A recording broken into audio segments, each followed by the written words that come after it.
Assalamualaikum warahmatullahi wabarakatuh. Eh, Kembali lagi mungkin di pengantar arsitektur, dan di minggu ketiga ini saya Fairuz Mutia dari UPN Veteran Jawa Timur akan menerangkan tentang materi kita yang selanjutnya, yakni mengalami arsitektur. Jadi sebelum kita kembali atau mulai membahas tentang mengalami arsitektur, saya akan lebih senang untuk kita flashback sedikit tentang proses-proses yang sudah kita lakukan kemarin, yakni berarsitektur, kayak gitu.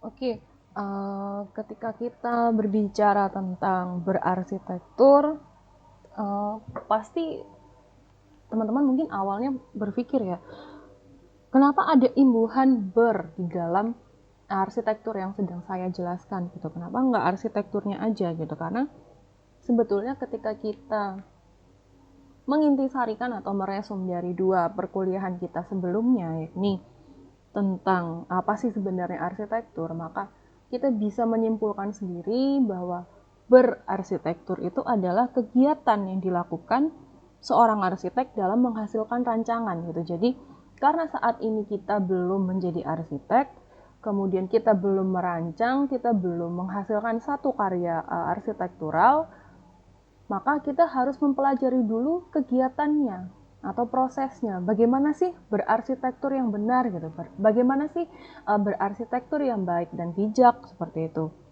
Maka ketika dia adalah kegiatan yang dilakukan oleh seorang arsitek, seorang ahli, seorang yang lulus 4 tahun dari perguruan tinggi yang menyediakan program studi arsitektur, kemudian dia menambah 1 tahun di program profesi di PP Ars, maka otomatis kegiatan ini adalah merupakan kegiatan bukan bawah sadar gitu, tetapi kegiatan yang sadar dilakukan. Sehingga pastinya ketika dia melakukan arsitektur nanti, dia menjadi arsitek yang profesional. Walaupun arsitek profesional itu pasti memiliki cara berarsitektur yang berbeda-beda, kayak gitu. Oke, kemudian saya menemukan satu artikel yang menarik yang ditulis oleh Bu Altre dari UK Petra. Ya, dia menyebutkan bahwa ada 3 hal yang berkaitan dengan cara atau bagaimana kita bisa belajar berarsitektur gitu ya. Beliau menyebutkan ini ada kaitannya dengan ilmu psikologi, yakni adanya visual, auditory, dan kinestetis. Nah, nanti yang ini akan kita bahas lebih banyak nanti ya. Nah, ada juga pendapat dari Head, ada 2 alur gitu untuk memahami proses berarsitektur. Yang pertama adalah rasional, dan yang kedua adalah romantik. Kalau rasional itu adalah alurnya sangat logis, dia beranggapan bahwa proses berarsitektur itu seperti pengumpulan data, terus kemudian analisis, pemecahan permasalahannya seperti apa, seperti itu, sangat-sangat logis dan sangat-sangat mengandalkan fakta, data, dan logika gitu.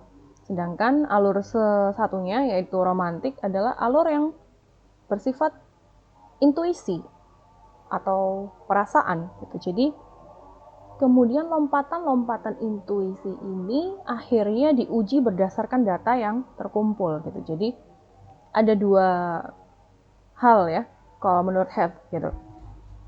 Tapi saya ingin membahas menurut Winan Claassen di dalam bukunya Architecture and Philosophy. Dia menggolongkan ada 3 hal yang berkaitan dengan proses berarsitektur. Yang pertama adalah understanding architecture atau memahami arsitektur. Yang kedua adalah mengalami arsitektur atau experiencing architecture. Dan yang ketiga adalah membuat arsitektur atau making architecture. Nah, menariknya adalah ketiga proses ini dia tidak berjalan secara linier gitu. Jadi nggak harus kita paham dulu terus kemudian mengalami terus membuat gitu, enggak. Kadang-kadang dia bisa juga dari membuat dulu kemudian dia memahami gitu, baru kemudian dia mengalami gitu. Nah, setelah ini akan saya tunjukkan Contohnya seperti apa? Ya, oke. Jadi contohnya kayak gini.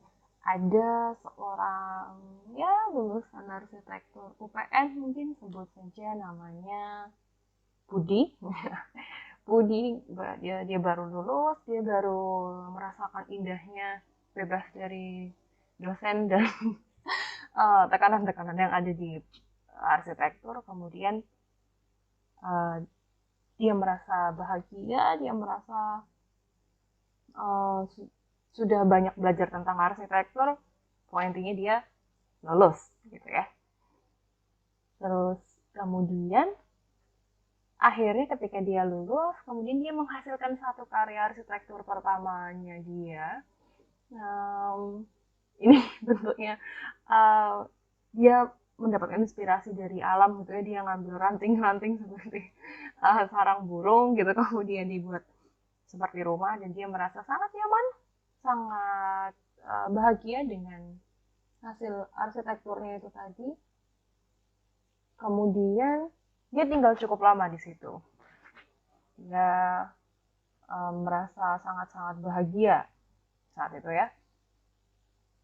Kemudian hadirlah sesosok wanita yang cantik, yang baik hati, yang akhirnya menarik gitu, menarik hatinya si Budi ini tadi.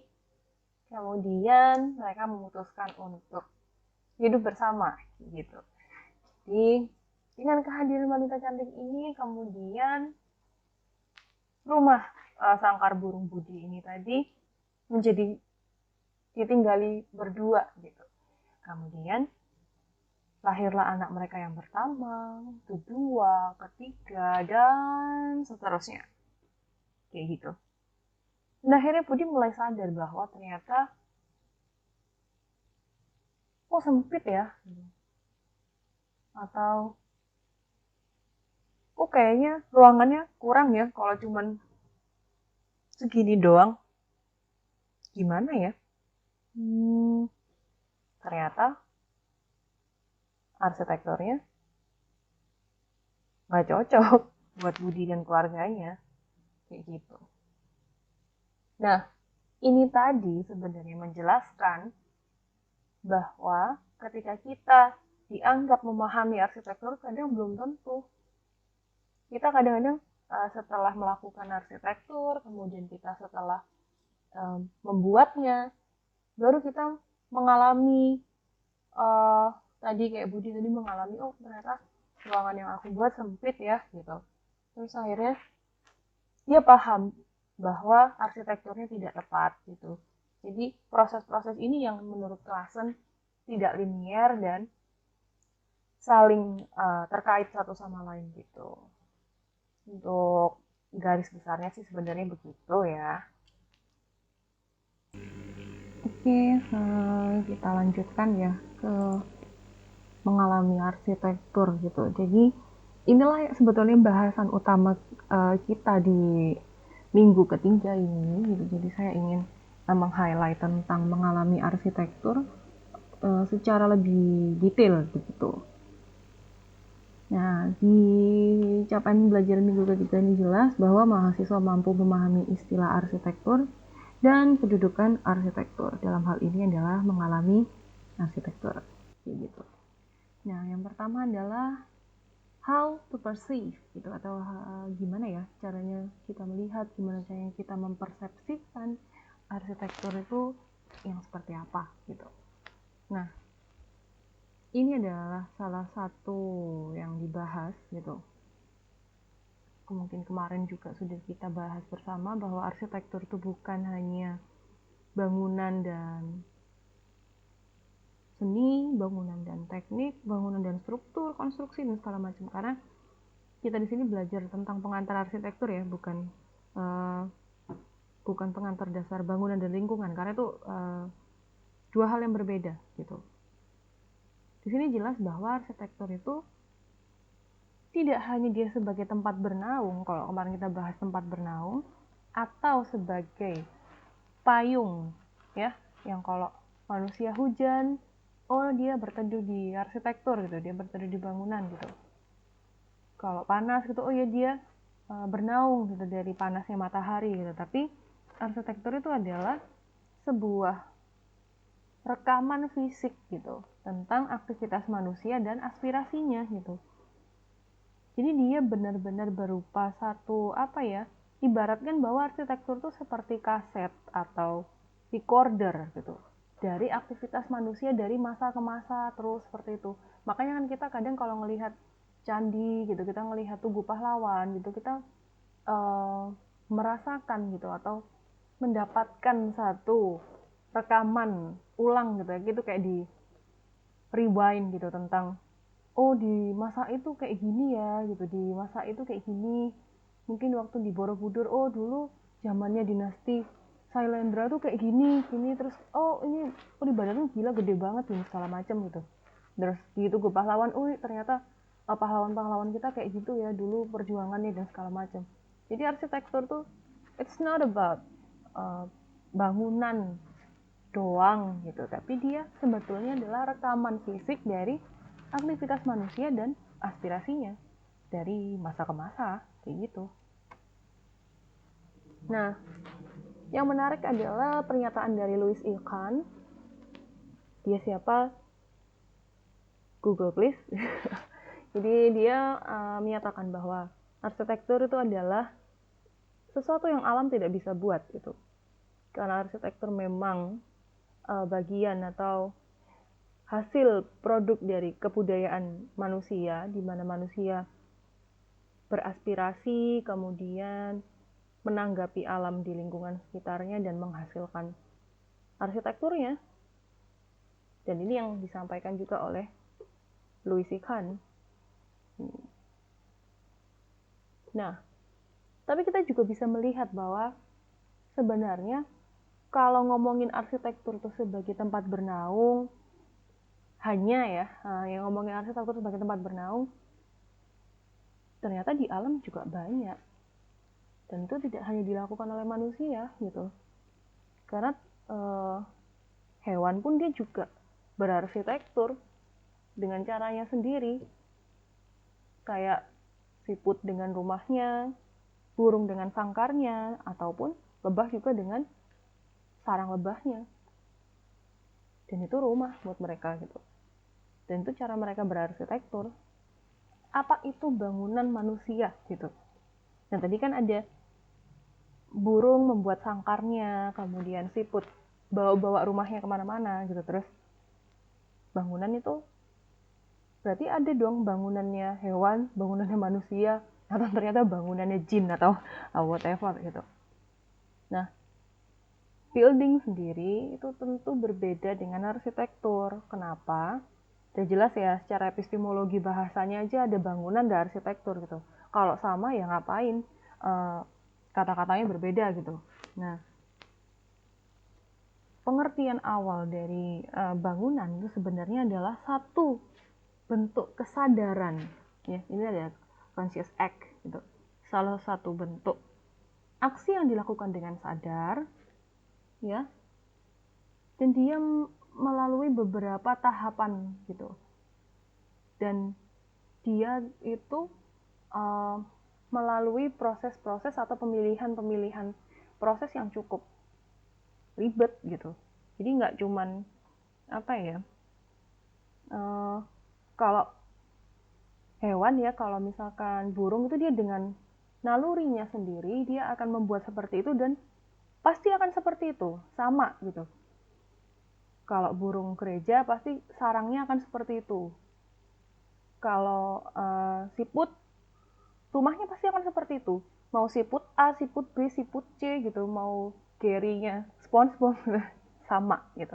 Tapi kalau manusia dia berbeda. Karena inilah yang disebut dengan kenapa bangunan itu disebut atau dispesifikkan untuk manusia, karena bangunan itu dihasilkan dari berarsitekturnya manusia yang butuh proses yang sangat panjang gitu, dan bisa jadi antar manusia atau yang tadi saya sampaikan antar arsitek profesional dia memiliki cara berarsitektur yang berbeda gitu. Nah, Ini semua tergantung dari mulai dari pengalaman, kemudian mulai dari latar belakang kehidupan dan segala macamnya. Individu dari manusia. Makanya arsitektur manusia itu menjadi sangat menarik dan pasti tidak akan terlepas dari aktivitas manusianya. Kayak gitu. Nah, kalau ini arsitektur kah ini? Gimana menurut teman-teman? Bangunan apa ini? Googling ya, nanti. Coba dilihat ini bangunan apa. Anak arsitek nggak boleh nggak tahu bangunan ini. Oke, terus kemudian kita lanjut lagi. Apakah gedung-gedung yang sama seperti satu sama lain ini dia juga disebut dengan arsitektur? Atau ini arsitektur atau bukan? Gitu. Jadi mari kita berproses atau berpikir gitu lebih dalam lagi tentang makna sebenarnya arsitektur ini yang seperti apa kayak gitu. Dan ini yang kemarin mungkin sudah pernah saya tayangkan ya. Coba di dalam diri kita masing-masing gitu. Apakah ini arsitektur?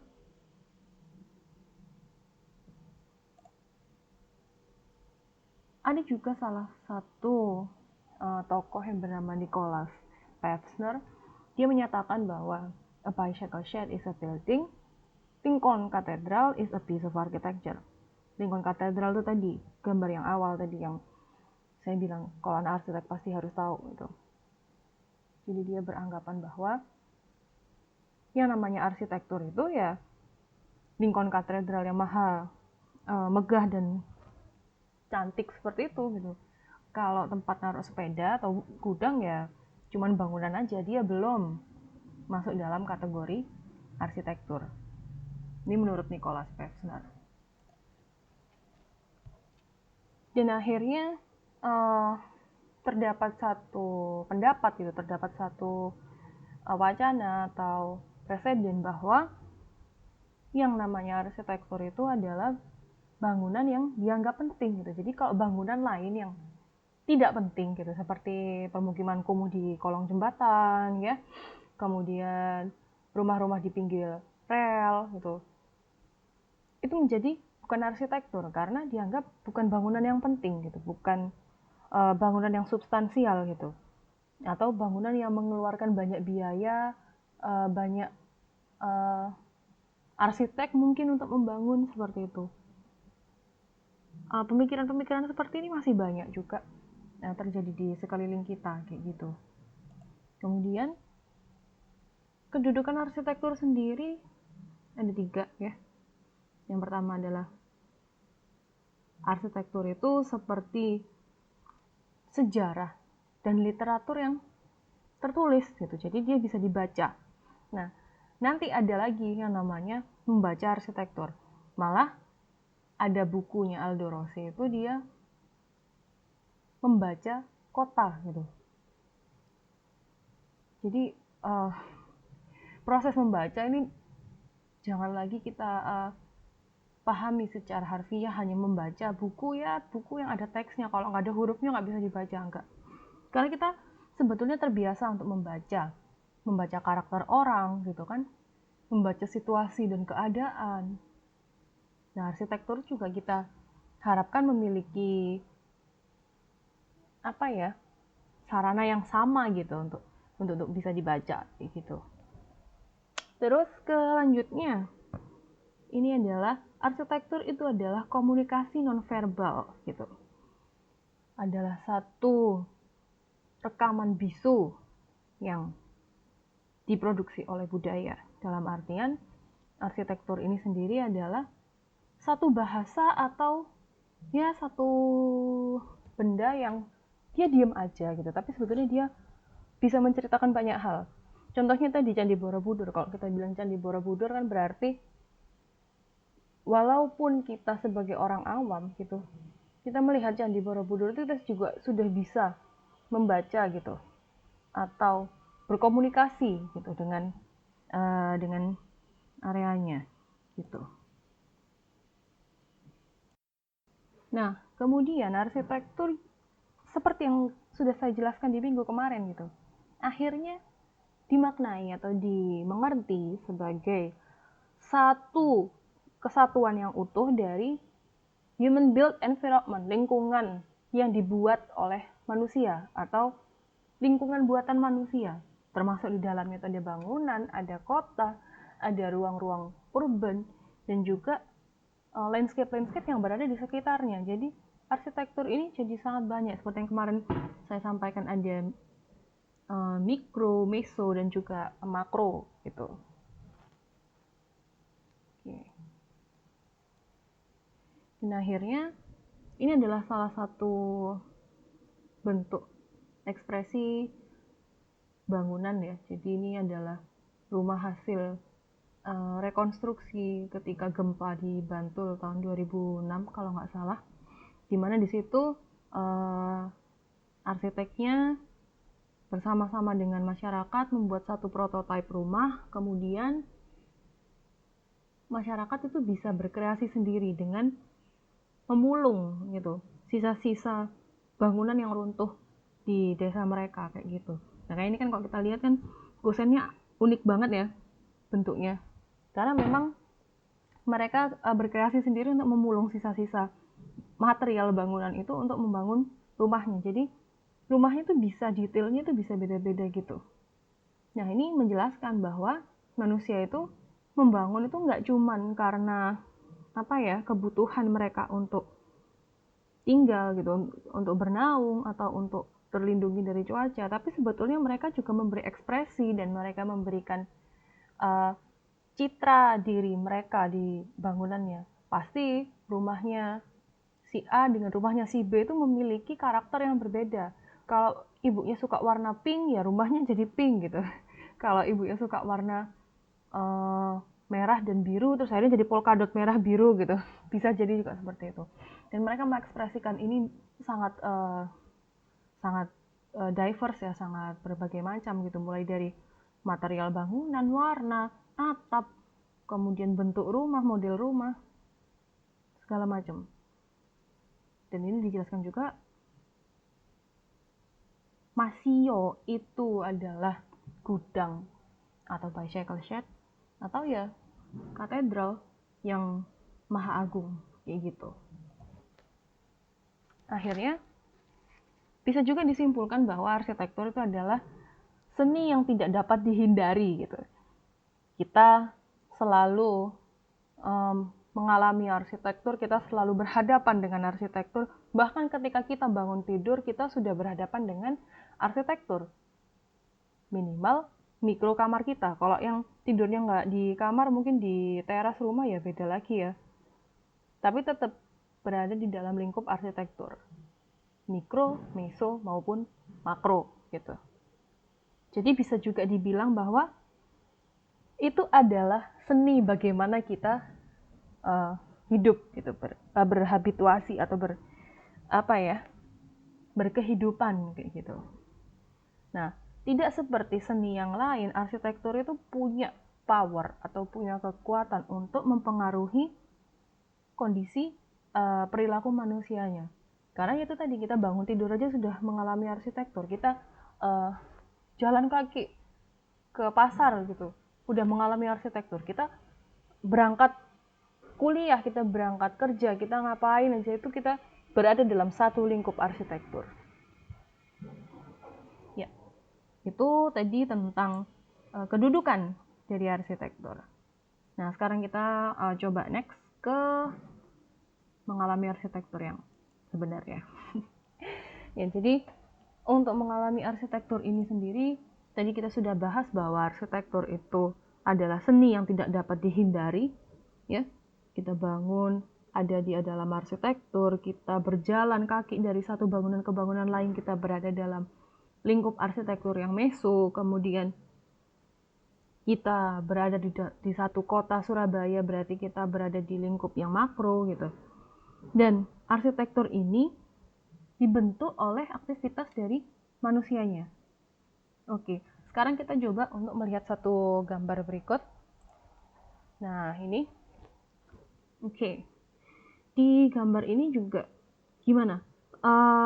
perasaan teman-teman. Coba diaktifkan 5 panca inderanya gitu ketika melihat gambar ini.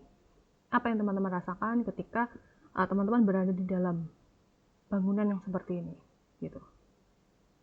Yang pertama mungkin mata deh, dari mata dulu. Melihat apa gitu. Menangkap ekspresi apa gitu. Kemudian yang kedua, kira-kira di dalam kondisi yang seperti ini mendengar apa gitu. Terus itu semua dilakukan dalam paling tidak 5 panca indera. Kalau yang punya 6 panca indera, saya angkat tangan lah, terserah. Karena mungkin penangkapannya akan berbeda gitu. Terus kemudian next, bedanya pengalaman atau mengalami arsitekturnya dengan ruangan yang seperti ini apa? Kalau tadi kan bentuknya kan kayak gotik gitu ya. Sekarang ini wah ini kontemporer ini. Wah modern banget ini. Feelingnya pasti akan berbeda gitu. Terus kemudian ketika kita melihat hijau-hijau kayak gini, pasti pengalaman yang terlintas gitu, atau paling tidak satu kata yang terlintas di pikiran kita ketika melihat 3 gambar tadi itu memiliki kesan dan memiliki pengalaman ruang yang berbeda gitu. Pasti. Nah, apalagi kalau yang ini nih. Nah, ini gimana? Ketika kita melihat gambar seperti ini gitu, pengalaman arsitektur apa yang sebenarnya terjadi dalam diri kita gitu. Kenapa dia bisa berbeda hanya dengan perbedaan gambar atau perbedaan tempat? Kita bisa relate gitu, kita bisa merasakan sesuatu yang berbeda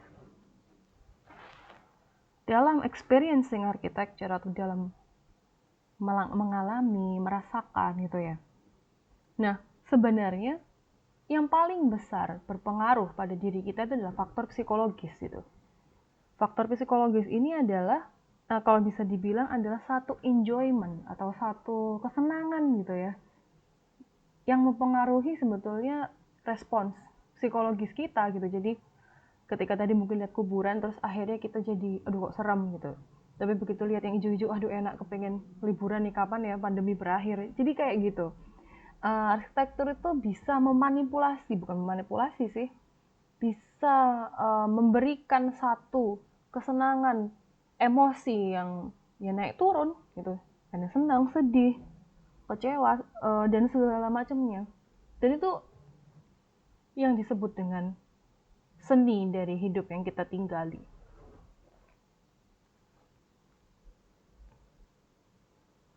Nah, ini dia. Ini yang mungkin paling penting dan menjadi klimaks dari perkuliahan kita hari ini. Yang paling notok jedok dari arsitektur itu adalah ketika kita berusaha untuk memperluas cara pandang kita, baik itu dari cara kita memandang bangunan, memandang struktur, memandang sejarah, memandang maknanya gitu. Dan kita menurunkan ego kita atau menurunkan kadar kesoktahuan kita tentang hal tersebut itu. Misalkan begini, teman-teman yang mungkin sekolah di SMK gitu sudah tahu gambar bangunan dan segala macam gitu. Bisa jadi dia akan memiliki bekal gitu bahwa arsitektur tuh yang ini dan segala macam gitu.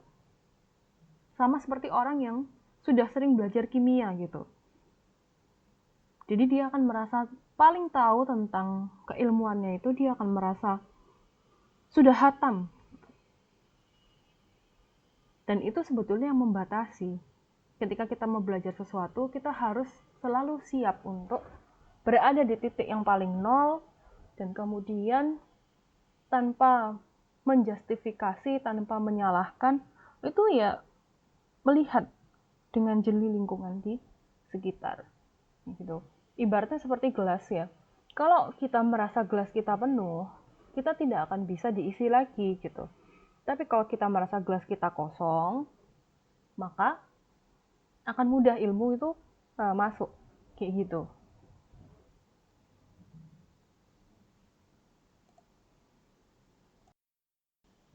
Oke, ini adalah yang ditunggu-tunggu oleh teman-teman semua, yakni tugas dari perkuliahan kali ini.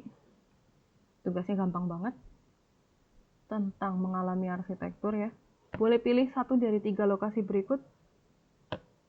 Jadi ada kampung kota, bangunan tua atau bangunan unik, atau ya minimal lingkungan di sekitar lah yang menarik gitu. Kemudian visualisasikan 5 atau lebih ya kalau yang punya panca indera Anda dalam memahami dan mengalami arsitekturnya.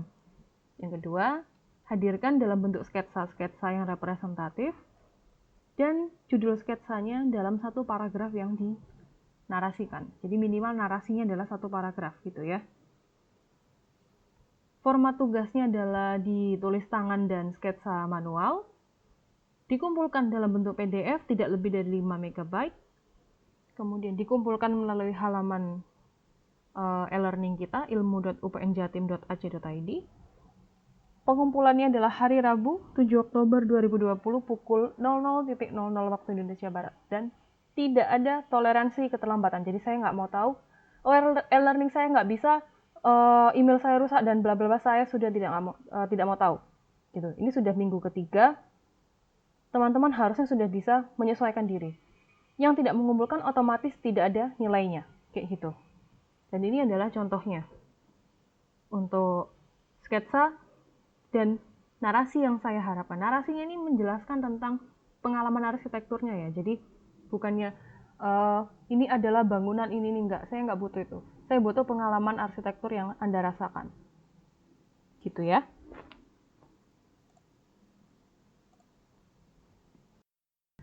Baik, saya akhiri perkuliahan kita kali ini. Semoga memberikan manfaat. Dan jika ada yang ingin didiskusikan, bisa ditanyakan di grup. Saya akhiri. Wassalamualaikum warahmatullahi wabarakatuh.